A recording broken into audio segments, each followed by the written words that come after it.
अगर दुनिया भर में हर मुल्क का एक सर्वे किया जाए जिसमें ये देखा जाए कि सबसे लेजी खवातीन किस मुल्क में पाई जाती हैं, तो जवाब होगा पाकिस्तान जिंदाबाद।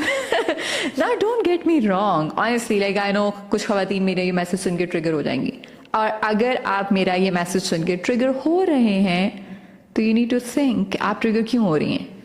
राइट? क्योंकि अक्सर जब हम, ये मेरी एक ओपिनियन है और आप मेरी ओपिनियन से इख्तलाफ कर सकती हैं, आप मेरी ओपिनियन से इख्तलाफ कर सकते हैं, और आप करें अच्छे तरीके से करें लेकिन ट्रिगर ना हुआ करें। और अगर आप ट्रिगर हो रहे हैं इट मीन्स कि कुछ आपके अंदर ऐसा है जिस पे आपको काम करने की जरूरत है, ठीक है? सो बात यह है कि अगर मैं एक जनरल ओपिनियन दूं, ओवरऑल ओपिनियन दूं,